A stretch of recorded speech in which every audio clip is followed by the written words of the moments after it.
ठीक है, बिस्मिल्लाहिर्रहमानिर्रहीम। आपसे बात हो रही थी नर्व इम्पल्स ट्रांसमिशन के बारे में।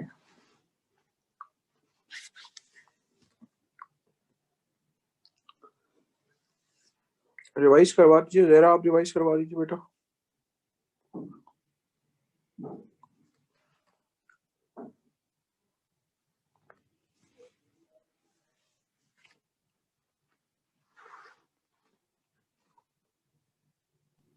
अस्सलाम वालेकुम। जी वालेकुम सलाम। बेटा डीपोलराइजेशन और रीपोलराइजेशन बता दें क्या होती है। सर डीपोलराइजेशन इज बेसिकली कि जब -65 मिली वोल्ट से जीरो पे हो जाएगा पोटेंशियल डिफरेंस और उसके बाद दोबारा 40 मिली वोल्ट पर चला जाएगा। और डीपोलराइजेशन में सोडियम आयन जो है वो फैसिलिटेटेड डिफ्यूजन के जरिए बाहर आ जाते हैं, और रिपोलराइजेशन में ये होता है कि पोटेशियम आयन्स जो हैं वो फैसिलिटेटेड डिफ्यूजन के जरिए बाहर आ जाएंगे। और इसमें ये होगा कि मेम्ब्रेन पोटेंशियल जो है +40 से 0 पर जाएगी और फिर shoots back to -65 millivolt. एक छोटी सी बात आपने गड़बड़ की है, सोडियम आयंस कहाँ से कहाँ जाएंगे?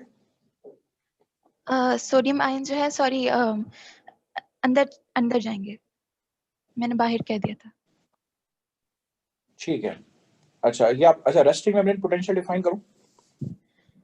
Resting membrane potential, it is a state of nerve, it is the state of um, it is a state of nerve cell membrane when it is not transmitting any signal or is in a state of rest is called resting membrane potential. Minus sign क्या indicate करती है RMP की value में? जी minus sign क्या indicate करती है resting membrane potential की वैल्यू में? अच्छा ये बताएं कि आरएमपी की वैल्यू क्या होती है? आरएमपी की हाँ वैल्यू क्या होती है? -60 मिलीवोल्ट। माइनस, ठीक है, -60 या -65 मिली वोल्ट वैल्यू होती है। ठीक है, ये माइनस की साइन क्या इंडिकेट कर रही है? पता नहीं, आपने बताया था माइनस हमने खुद से लगाया था। कोई वजह होगी ना लगाने की। इसलिए याद नहीं लगाया आ कि रहा। There is more negativity inside compare to outside.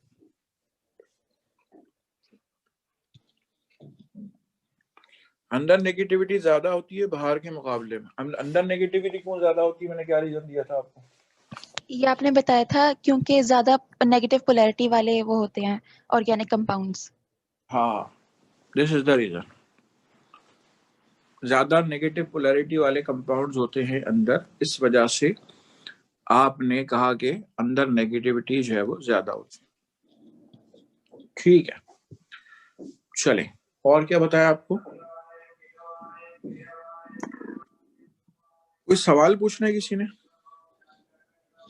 Zahra आपने कोई सवाल बेटा करना है? नहीं सर। ठीक है, गुड, शाबाश। आगे बात करने जा रहा हूं।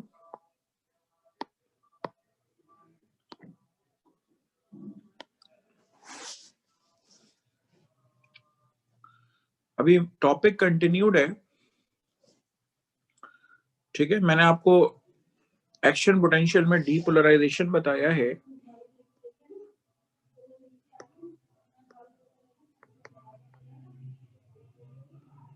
और मैंने आपको रिपोलराइजेशन भी बता दी। और इसके बाद देखिए मैसेज जो है वो, उसके बाद आपको बताऊंगा साइनेप्टिक ट्रांसमिशन। साइनेप्टिक ट्रांसमिशन जो है वो किसको कहते हैं, इसके बारे में आपसे बात करने जा रहा हूं। देखिए होगा क्या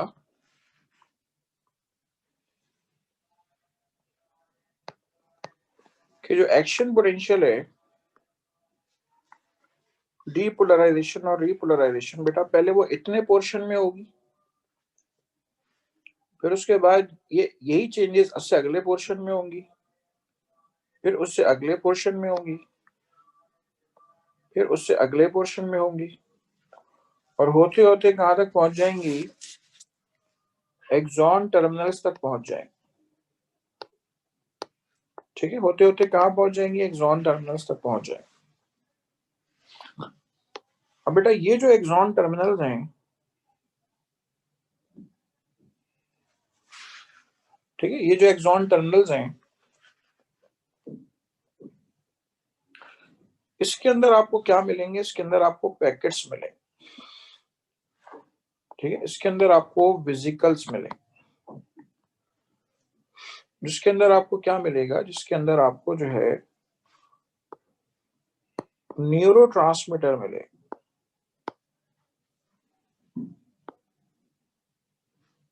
ठीक है, जिसके अंदर आपको मिलेगा न्यूरोट्रांसमीटर। अब गौर से सुनिएगा, मैं एक्सॉन टर्मिनल की मेम्ब्रेन को और मैग्नीफाई कर रहा हूं। देखिए, एक्सॉन टर्मिनल्स की जो मेम्ब्रेन होती है, वहां पे दरअसल कैल्शियम चैनल्स मौजूद होते हैं।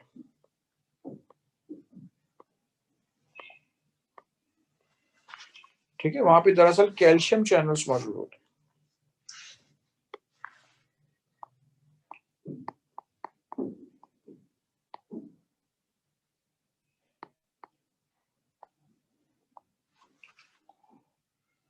ठीक है, होगा क्या? होगा ये कि जब एक्शन पोटेंशियल यहां तक पहुंचता है, तो ये जो कैल्शियम चैनल्स होंगे ये खुल जाएंगे, और कैल्शियम चैनल्स खुल जाएंगे तो कैल्शियम का क्या होगा? अंदर चला जाएगा। ये देखिए, कैल्शियम जो है वो अंदर चला जाएगा। तो कैल्शियम अंदर चला जाएगा तो अंदर क्या मौजूद होंगे? अंदर मौजूद होंगे आपके पास पैकेट्स के अंदर न्यूरोट्रांसमीटर्स। कैल्शियम के अंदर के जाने की वजह से क्या होगा? उनकी मेम्ब्रेन बर्स्ट होने वाली होगी, करीब करीब होगी कि बर्स्ट हो जाए, तो उससे पहले पहले वो कोने तक आ जाएगी। ठीक है, उससे पहले पहले क्या होगा? वो कोने तक आ जाएंगे, मेम्ब्रेन से आके अटैच हो गए, और क्या होगा? वो अपना न्यूरोट्रांसमीटर जो है वो बाहर फेंक दे। ये देखिए, ये पोस्ट साइनेप्टिक मेम्ब्रेन है।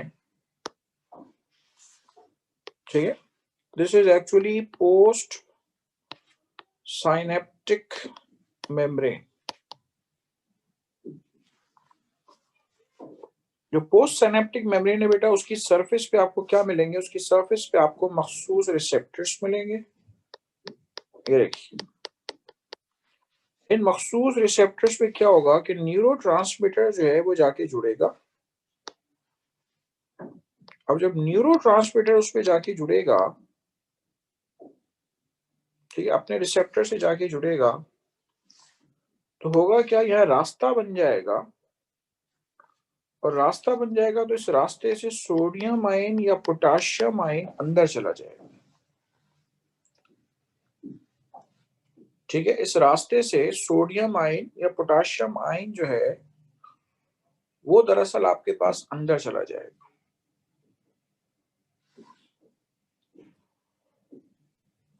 और गौर से सुन लीजिए, ये न्यूरोट्रांसमीटर मैंने नाम आपको बताया है, ये न्यूरोट्रांसमीटर है एसिटाइल कोलिन।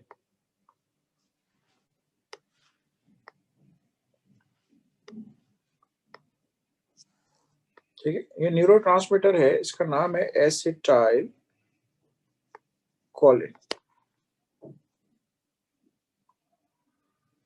इस एसिटाइल की कोलिन की फंक्शनिंग उस वक्त तक जारी रहेगी जब तक के, यहाँ ग्रीन से दिखा रहा हूं, यहाँ ग्रीन से ये एक और एंजाइम रिलीज होगा, उस एंजाइम का नाम है एसिटाइल कोलिन ईस्टरेज।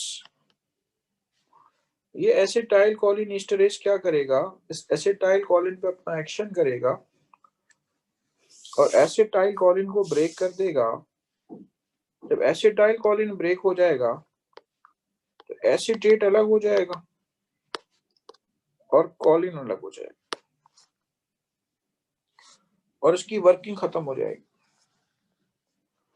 इस पूरे इवेंट को हम क्या नाम देते हैं? इस पूरे इवेंट को हम कहते हैं synaptic transmission.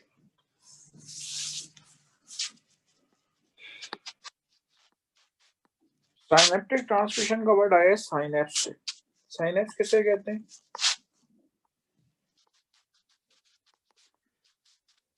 Functional communication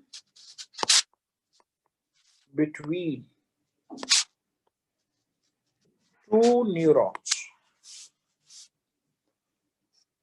functional communication between two neurons कहलाता है साइनेप्स। दो न्यूरॉन्स के दरमियान जो फंक्शनल कम्युनिकेशन होती है उसको हम नाम देते हैं synapse. This is called synaptic transmission.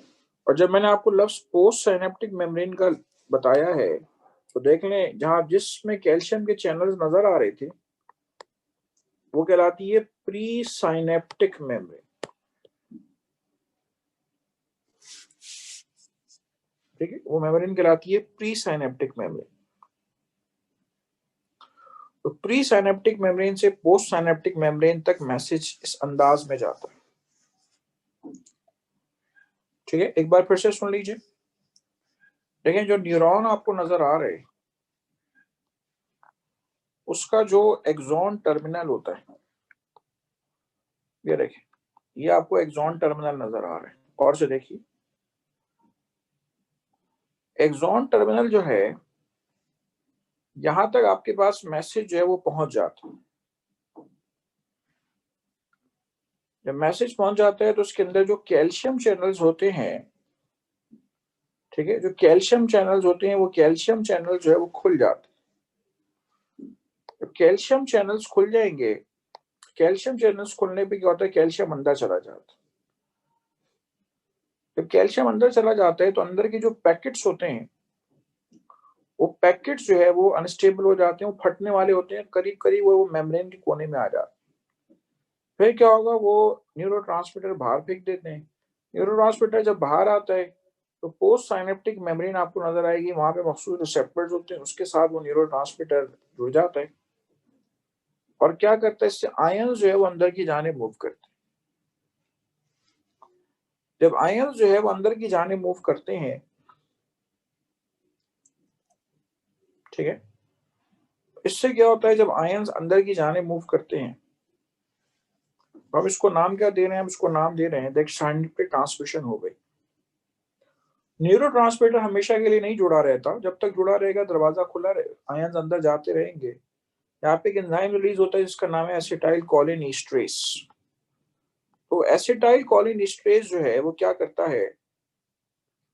वो एसिटाइल कोलिन ईस्ट्रेस जो है वो इस एसिटाइल कोलिन को ब्रेक कर देता है एसीटेट में और कोलिन में,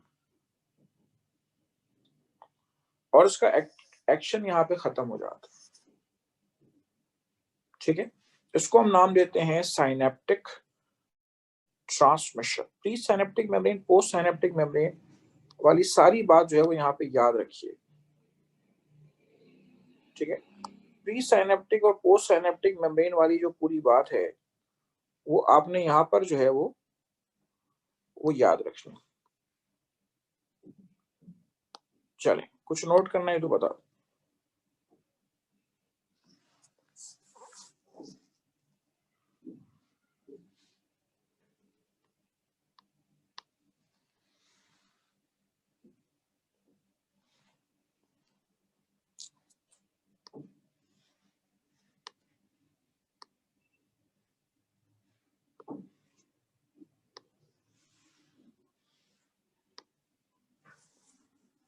कर ले, नोट करने से। This is called synaptic transmission.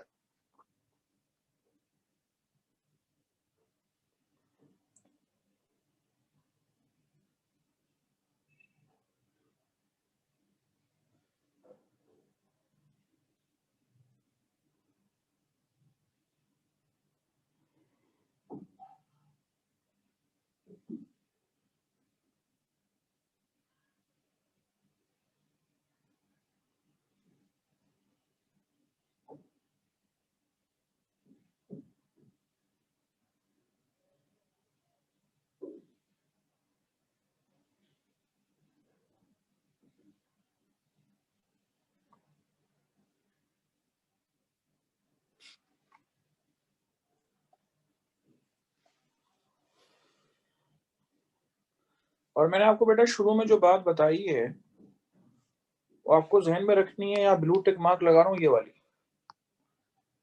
कि पूरे बात स्टूडेंट समझते हैं कि पूरे न्यूरॉन का जो एक्सॉन है उसमें डीपोलराइजेशन एक साथ होती है। ऐसा नहीं, पहले कुछ टुकड़े में होती है डीपोलराइजेशन, फिर उसके बाद अगले टुकड़े में होती है, फिर उससे अगले टुकड़े में होती है, फिर उससे अगले टुकड़े में होती है। अच्छा, अभी आप लोग जिस चीज को ध्यान में रखे होंगे कि सर आपने लास्ट टाइम बताया था कि sodium potassium counter transport channel protein मौजूद होता है, आपने अभी तक उसका फंक्शन तो बताया ही नहीं, और मैं इसके बाद वो आपको बताने जा रहा हूँ। आप ये नोट कर लें, फिर बताता हूँ आपको।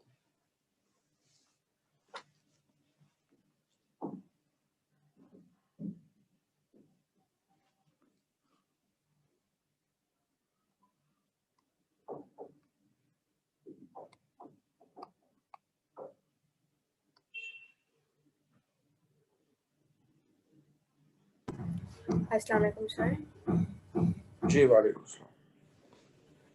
सर जो आपने ये कैल्शियम के चैनल प्रोटीन्स दिखाई हैं वो एक्सॉन टर्मिनल है, उसकी आपने ड्राइंग की हुई है, वो उसके अंदर है? जी हाँ, एक्सॉन टर्मिनल की मैंने मेम्ब्रेन बनाई हुई, उसमें calcium channels. Thank you sir.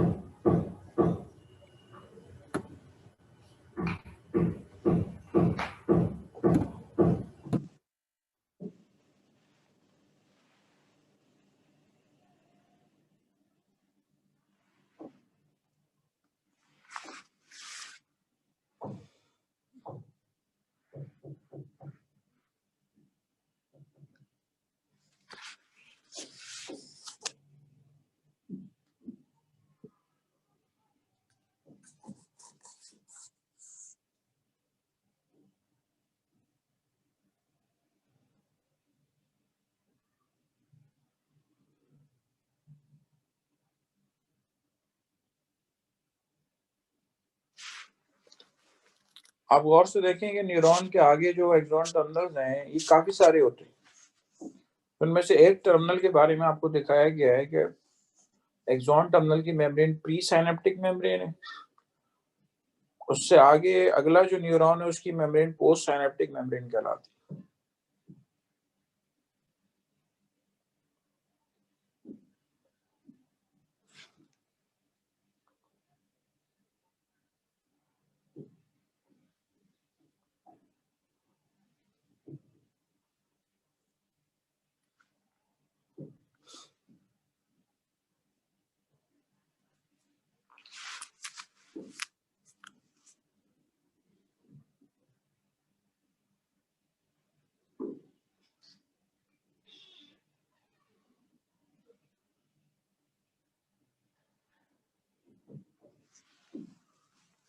चलें, इसके बाद आइए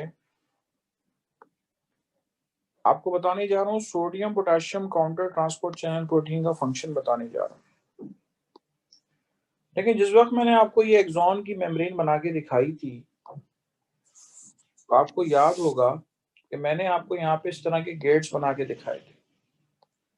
इसको हम कहते हैं sodium potassium counter transport channel protein.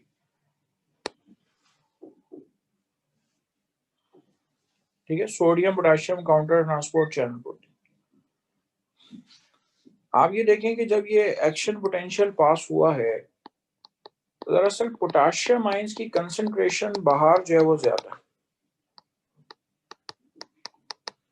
ठीक है, पोटेशियम आयंस जो है उनकी कंसंट्रेशन बाहर जो है वो ज्यादा है, और सोडियम आयंस की कंसंट्रेशन अंदर ज्यादा है।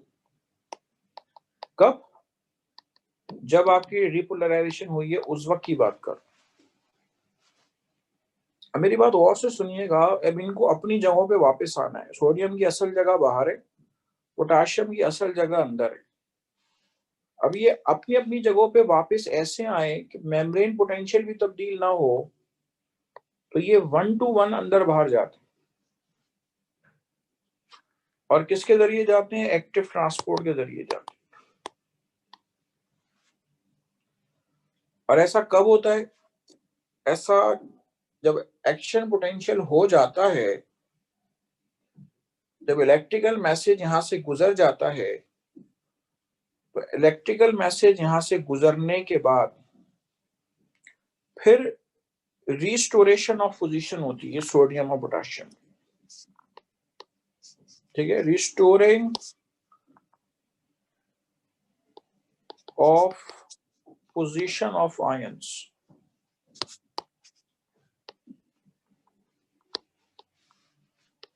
ठीक है, restoring of position of ions, अपने अपनी पोजीशन पे ये वापस आ जाते हैं। ठीक है, through what? Through active transport, active transport के जरिए।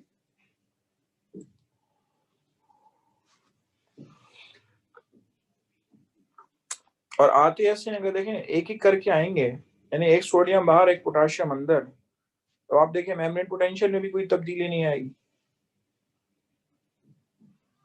ठीक है, चलें करें, ये नोट करें।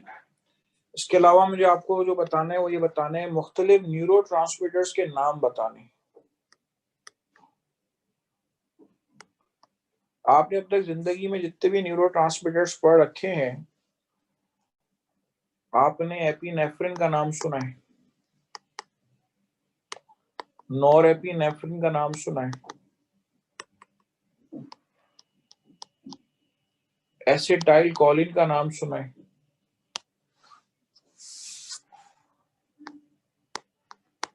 डोपामीन का नाम सुना है, हिस्टामीन का नाम सुना है। इसके अलावा गाबा का शायद आपने नाम सुना होगा। गाबा, गाबा कहते हैं gamma amino butyric acid, gamma amino butyric acid कहलाता है गाबा। इसके अलावा किसी को अगर माइग्रेन रहता है, दरअसल सीरोटोनिन उसकी जिस्म में, उसके ब्रेन में डिसऑर्डर होता है। This is the disorder of serotonin.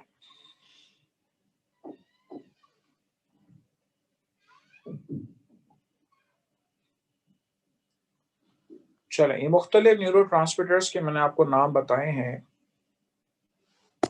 ठीक है, ये आपको ध्यान में रखना।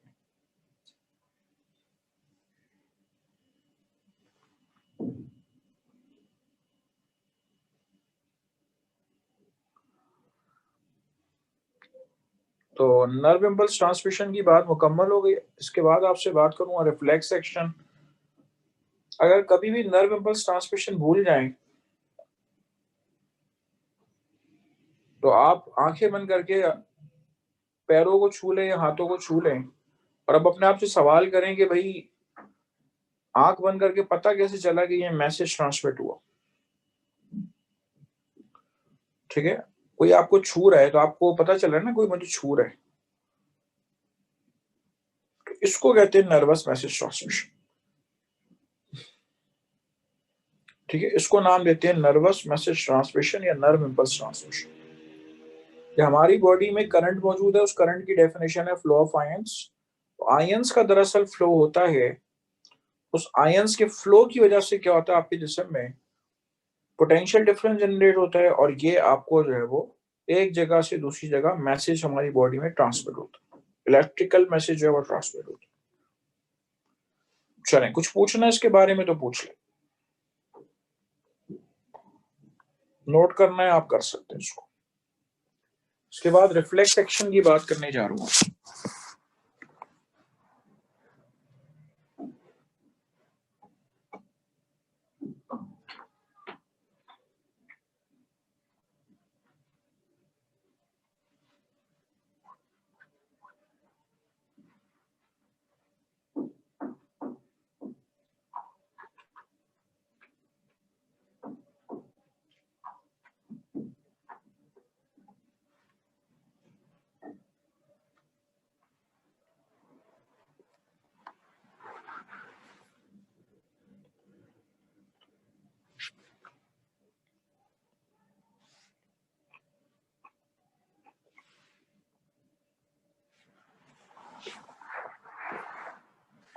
हाँ बेटा अस्सलाम बोलो। वालेकुम।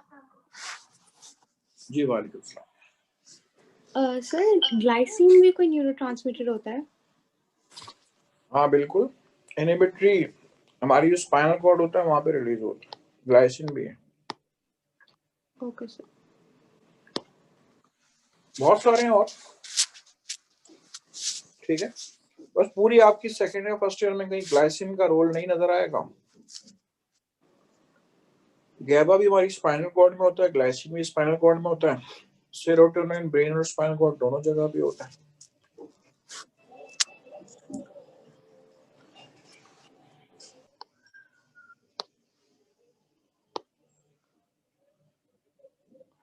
चलें आगे बात कर रहे हैं आपसे फर्दर।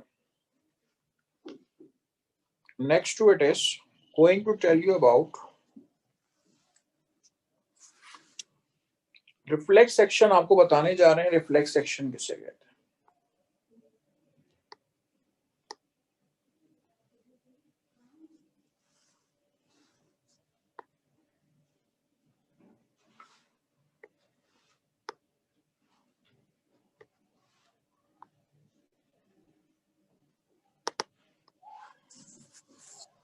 रिफ्लेक्स सेक्शन को डिफाइन करते हैं an involuntary motor response of the body. An involuntary motor response of the body called reflex action.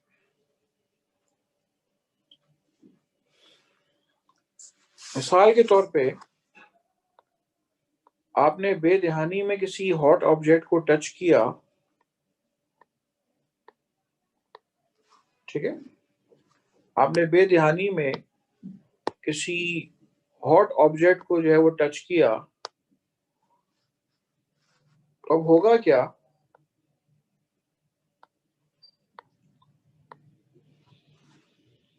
ठीक है। फॉर एग्जाम्पल आपके हाथ पे कोई हॉट ऑब्जेक्ट लगा, आपने क्या किया, फौरन अपना हाथ जो है वो पीछे कर लिया, इसे हम कहते हैं रिफ्लेक्स एक्शन। और ये कौन सा रिफ्लेक्स एक्शन है जो आपको अभी स्क्रीन पे नजर आ रहा है, ये कहलाता है हैंड विड्रॉवल रिफ्लेक्स।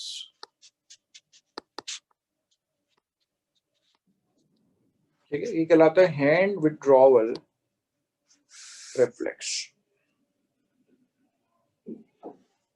जो हॉट ऑब्जेक्ट ने टच किया है वो आपकी स्किन को टच किया है, स्किन काम कर रही है रिसेप्टर के तौर पर। रिसेप्टर के बाद मैसेज जाएगा सेंसरी न्यूरॉन्स के जरिए, आगे जाएगा। सेंसरी न्यूरॉन्स के बाद जाएगा मैसेज इंटर न्यूरॉन्स के पास, इंटर न्यूरॉन्स के बाद जाएगा मोटर न्यूरॉन्स के पास, और मोटर न्यूरॉन्स के बाद जाएगा आपके मसल्स तक, या हम इसको नाम दे सकते हैं इफेक्टर ऑर्गन के पास। ठीक है, मसल्स के पास, यानी कि इफेक्टर ऑर्गन जो है मैसेज उसके पास जाएगा। ठीक है, इसको हम क्या नाम दे रहे हैं, इसको हम नाम दे रहे हैं that this is the reflex action, an involuntary motor response of the body। ठीक है, involuntary motor response of the body ये कहलाता है। अच्छा, यहाँ पे डायग्राम की जगह नहीं है तो मैं जरा पीछे आपको डायग्राम बना के बता रहा हूँ।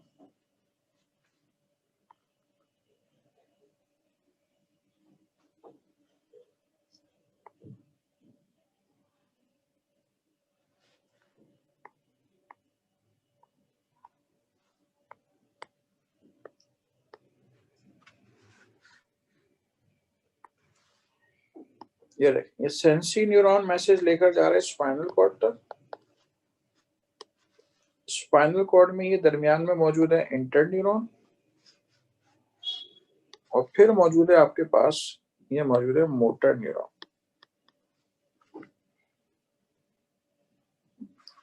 ठीक है, this is sensory neuron, this is interneuron,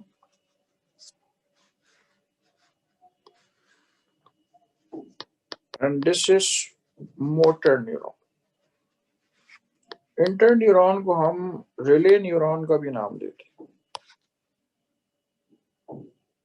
ठीक है। इंटरन्यूरॉन को हम रिले न्यूरॉन का भी नाम देते हैं।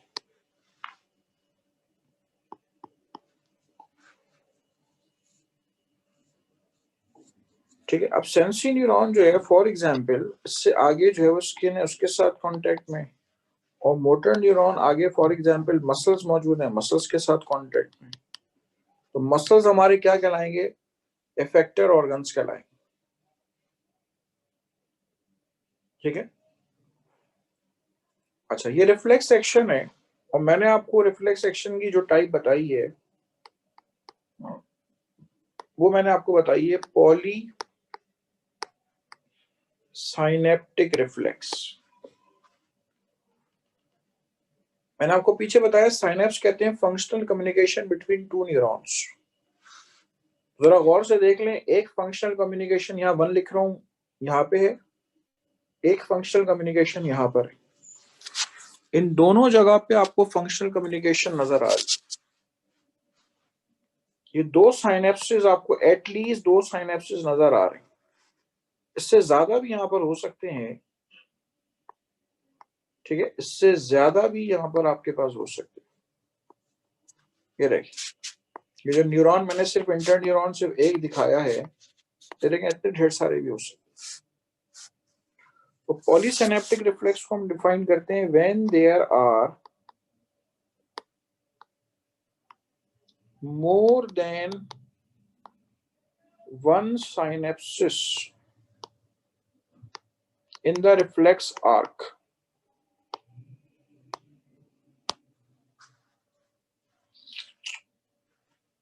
When there are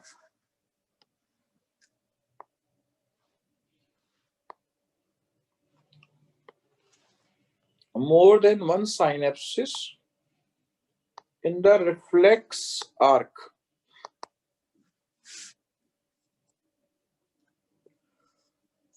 it is called polysynaptic reflex, ठीक है। ये क्या कहलाता है? ये कहलाता है polysynaptic reflex,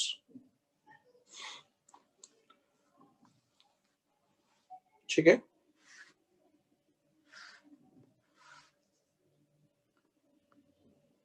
यहां मैं आपको बताऊंगा रिफ्लेक्स आर्क की डेफिनेशन किसे कहते हैं। ARC आर्क, रिफ्लेक्स आर्क कहते हैं path followed by reflex action, वो रास्ता जो रिफ्लेक्स एक्शन फॉलो करता है वो क्या कहलाता है? वो कहलाता है रिफ्लेक्स आर्क। कर लें, नोट कर लें इसको। और मैं आपको पहले पिछली स्लाइड दिखा देता हूं, वो देख लें, फिर अगली स्लाइड दिखा देता हूं।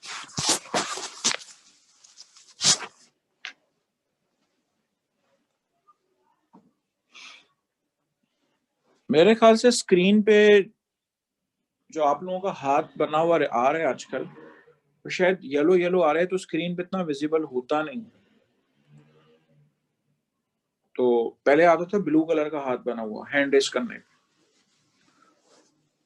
तो अगर मेरे देखने में कुछ देर हो जाए तो वो इतनी विजिबिलिटी है नहीं, इस वजह से ऐसा।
चलें, इसके बाद आइए, अच्छा मैं आपको एक बार फिर से रिफ्लेक्स आर्क की डेफिनेशन रिपीट कर दूं। Path followed by reflex action called reflex arc, वो रास्ता जिससे आपके पास रिफ्लेक्स एक्शन गुजर के जाता है वो कहलाता है रिफ्लेक्स आर्क।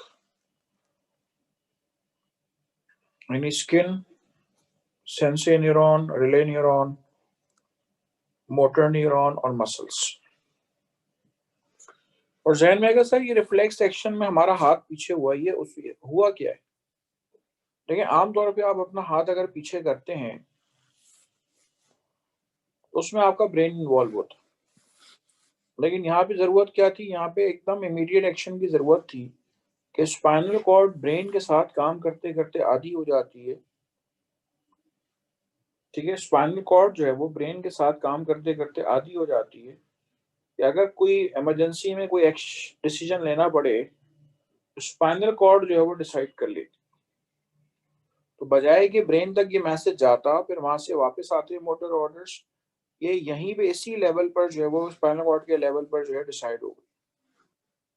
ठीक है,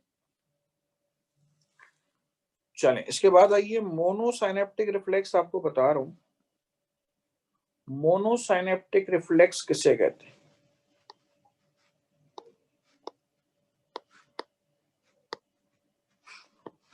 मोनोसाइनेप्टिक रिफ्लेक्स में आपको मिलेगा बाइसेप्स जर्क, नी jerk, triceps jerk.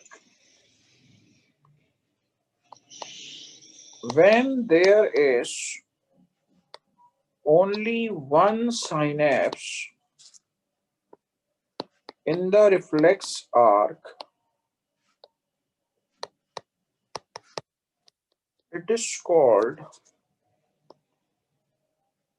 monosynaptic reflex.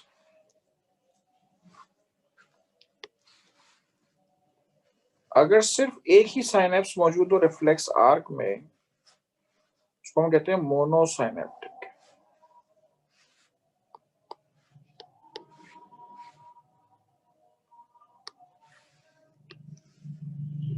Diagram बना रहा हूं, डायग्राम से आपको समझ में आ जाएगी।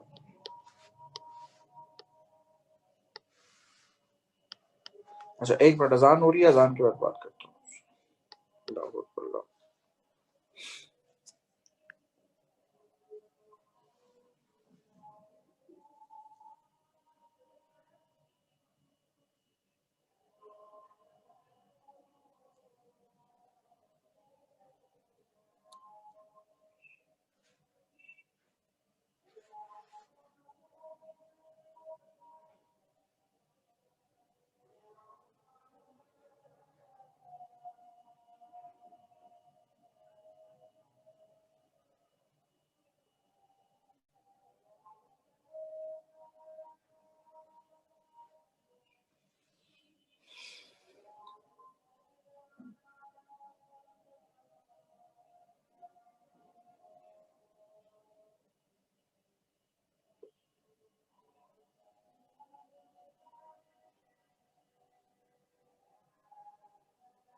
देखिए यहाँ पे सिर्फ एक रिफ्लेक्स, एक साइनेप्स है, तो वो ये रहा, ये सेंसरी न्यूरॉन है, this is sensory neuron and this is motor neuron. और ये डायरेक्टली दोनों एक दूसरे के साथ कनेक्टेड है। सेंसरी न्यूरॉन मोटर के साथ डायरेक्टली कनेक्टेड है। अगर किसी रिफ्लेक्स आर्क में या रिफ्लेक्स एक्शन में एक ही साइनेप्स हो, उसको हम नाम देते हैं मोनोसाइनेप्टिक रिफ्लेक्स। ठीक है, इसमें आपको मिलेगा for example knee jerk, biceps jerk, triceps jerk,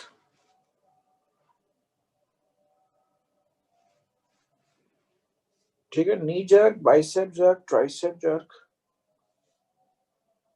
ये आपके पास मोनोसाइनेप्टिक रिफ्लेक्स के अंदर आता है।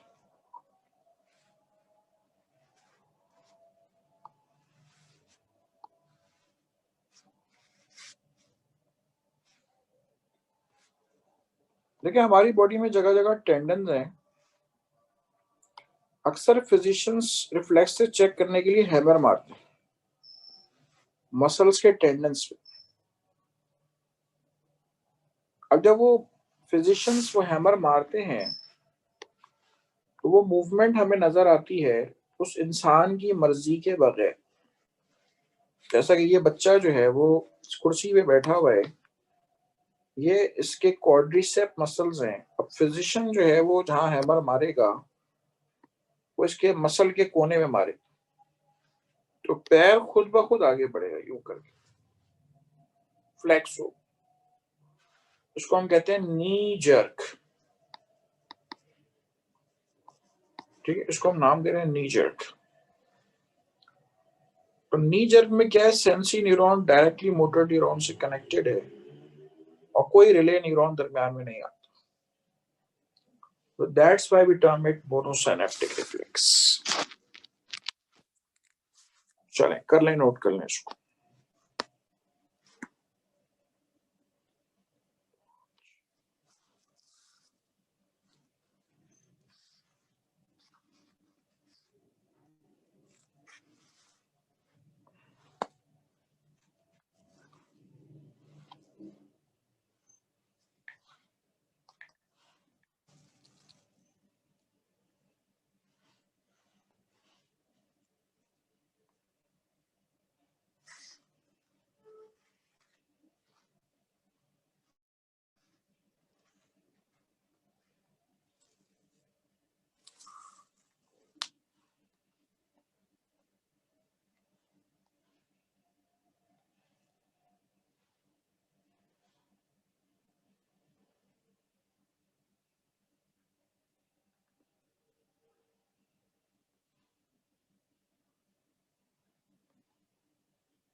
जी अमन। सर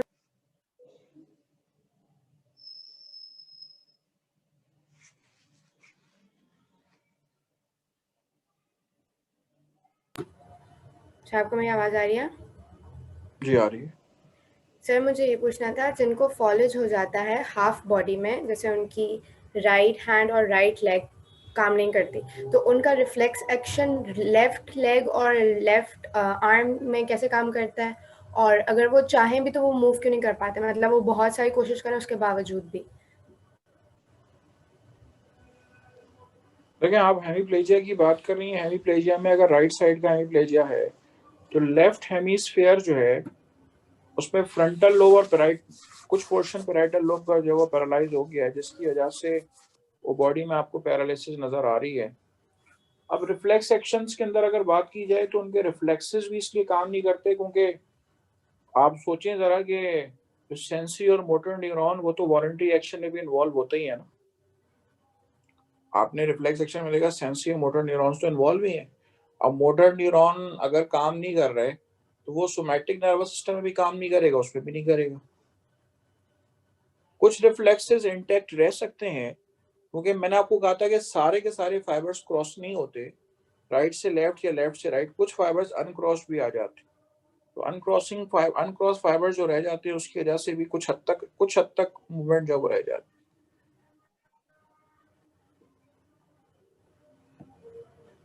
ठीक है सर।